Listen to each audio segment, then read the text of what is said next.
Salut les gars et bienvenue dans ce nouvel épisode d'Alter Ego. Aujourd'hui, on va parler de Ninho et Jeff Bezos.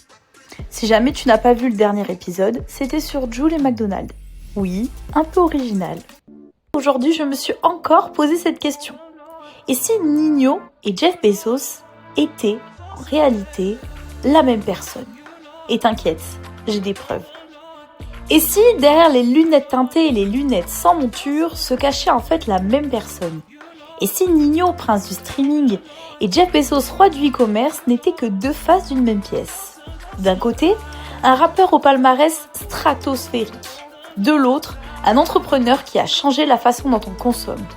Ils n'ont rien à voir, et pourtant, ils ont tout en commun. Chapitre 1, les origines. Pour comprendre une trajectoire, il faut remonter au point de départ. Ninho, de son vrai nom William Zobazola, né le 2 avril 1996 à Longjumeau en banlieue parisienne.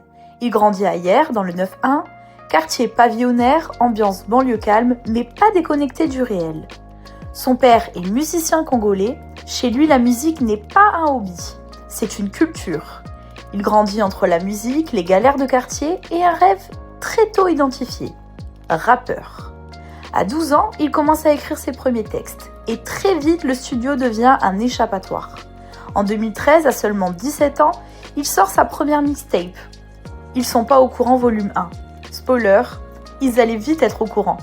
Il enchaîne 3 projets entre 2013 et 2016 et commence à se faire remarquer sans l'appui des médias.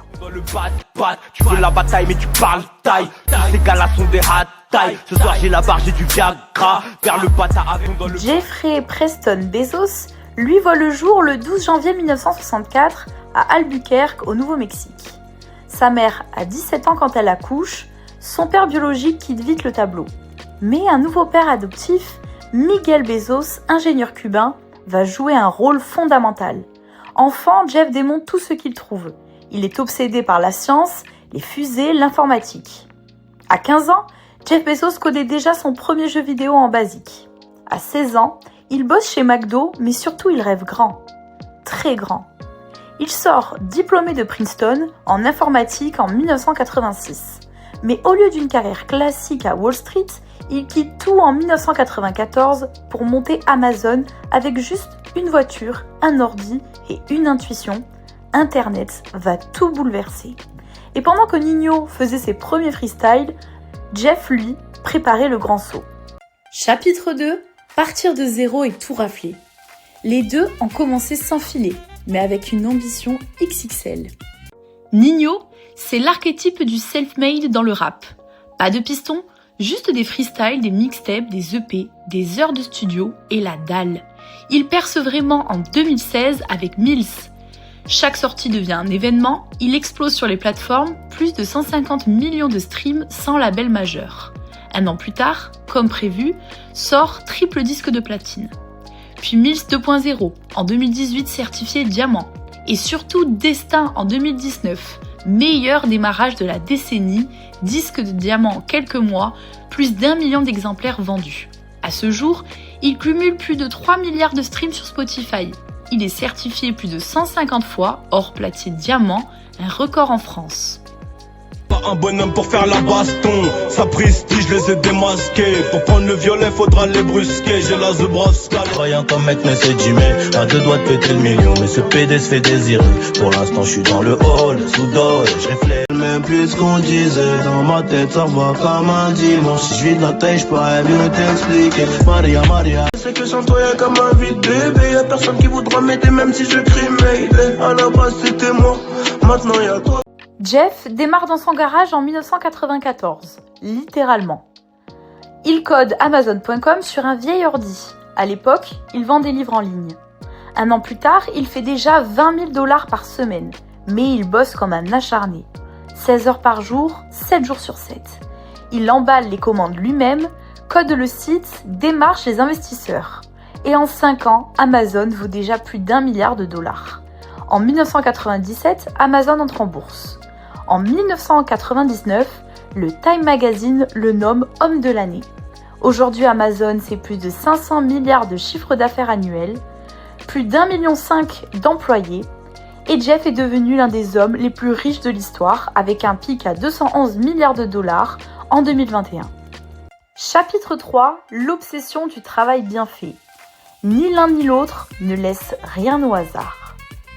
Ninho, c'est l'exigence musicale.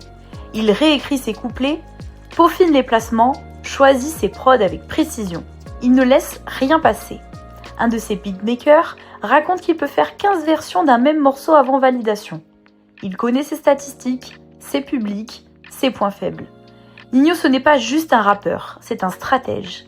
Il a dit « J'ai pas le droit de me louper, chaque son doit pouvoir être un classique. » Même les mixtapes ont un niveau d'album. Et même les feats sont millimétrés. Bezos, lui, est connu pour sa devise « Customer Obsession ». Il lit les mails clients lui-même, même encore récemment. Il veut que chaque détail du service soit optimal. Il disait à ses équipes « Il faut être obsédé par le client. Même s'il ne le remarque pas, nous, on sait. » Il a mis en place les fameux Amazon Principes. Obsession du client, innovation constante, frugalisme extrême. Il organise des réunions où les cadres lisent 6 pages de brief en silence pendant 30 minutes. Pas besoin de PowerPoint. Juste des faits, des données. Chapitre 4, des chiffres qui parlent pour eux. Les chiffres ne mentent pas. Et ceux-là, ils tapent fort. Ninho, c'est 40 singles certifiés diamant. Plus de 3,5 milliards de streams sur Spotify. Plus de 2 millions d'albums vendus. Chaque album certifié disque de platine ou diamant. Artiste le plus streamé en France en 2020, 2021, 2022 et 2023, et à chaque sortie, il bat son propre record. À seulement 29 ans, il a déjà une carrière qui en ferait rougir plus d'un vétéran. Pour Jeff, c'est la même chose. Amazon vaut plus de 1800 milliards de dollars en bourse. Il a investi 10 milliards dans le Bezos Earth Fund. En 2021, sa fortune atteint 211 milliards de dollars. Amazon emploie plus d'1,5 million de personnes dans le monde. En 2023, il a gagné 7,6 milliards en une journée à cause de la montée de l'action Amazon. Sa société spatiale Blue Origin a déjà envoyé plusieurs vols habités dans l'espace. Il ne vendait que des livres. Il vend maintenant l'univers entier. Les deux hommes ont compris un truc. Les chiffres, c'est pas l'objectif. C'est la conséquence de ta rigueur. Chapitre 5, la vision du patron. Ils ne suivent pas la tendance, ils l'imposent. Ninho ne fait pas de la musique pour suivre les codes, il les crée. Il est capable de poser sur de la drill, du piano, de la trap ou du zouk et toujours dominer. C'est un patron dans l'âme. Il lance son label Mal Luné Musique, il fait ses propres choix. Il choisit ses visuels, contrôle sa communication, refuse les clashs, les buzz gratuits, refuse la plupart des interviews. Il parle par la musique. Il prépare ses sorties comme des opérations militaires. Son but, durer 20 ans, pas juste briller 2 étés. Et chaque projet sonne comme un manifeste. Jeff, lui, a toujours pensé long terme. Dès le début, il réinvestit chaque dollar de bénéfice dans le développement d'Amazon. Il ne verse pas de dividendes. Bezos ne voulait pas juste vendre, il voulait changer le monde. Sa vision, un système logistique mondial, des livraisons en moins de 24 heures, un assistant vocal dans chaque foyer, avec Alexa, un monde où Amazon gère ta nourriture, tes vêtements, ton cloud, ta série, ton IA, tes médicaments. Ce n'est pas juste une entreprise, c'est une civilisation parallèle. Chapitre 6, le sommet, mais à quel prix ? Car à force de viser les étoiles, on oublie parfois ce que l'on laisse derrière. Ninho reste discret, mais certains lui reprochent d'être devenu trop lisse. Plus accessible, oui, mais moins tranchant ? La machine à hits tourne. Mais est-ce qu'on entend encore l'homme derrière l'artiste ? Quand on domine autant, qui peut encore te challenger ? Ninho garde une distance. Peu d'interviews, très peu d'infos sur sa vie perso, pas de clash, pas de drama. Pourquoi ? Parce que l'excellence demande du recul. Il le dit lui-même. Je fais pas ça pour briller, je fais ça pour durer. Pour Jeff, lui, c'est plus compliqué. Il a sacrifié énormément. Vie perso exposée avec son divorce médiatisé, critiques et enquêtes sur les conditions de travail chez Amazon, accusations d'évasion fiscale, pression constante des marchés. Mais il assume. Il veut laisser une trace, pas juste une entreprise. Être le patron, ça se paye. Il a quitté son poste de PDG en 2021, trop de pression, trop d'affaires. Il est parti explorer l'espace. Mais peut-on vraiment s'échapper de ses responsabilités ? En conclusion, 2 hommes, 2 mondes, mais une même trajectoire. Partir de rien, vouloir tout et ne jamais lâcher. Le code du succès, ils l'ont craqué chacun à leur façon. Ils sont obsédés par le contrôle, la qualité et l'impact sur le long terme. Ils avancent sans faire de bruit. Et quand ils frappent, le monde est au courant. Selon toi, Nino ou Jeff Bezos, lequel est le vrai patron ? J'espère que cette vidéo t'a plu. N'hésite pas à me donner ton avis en commentaire. Dans le prochain épisode, on parlera de Nekfeu.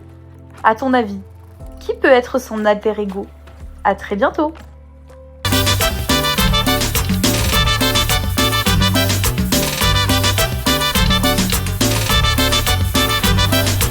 Lástima me ha dado al verla, deambulando por el centro, y dije pa' mis adentros, te acabas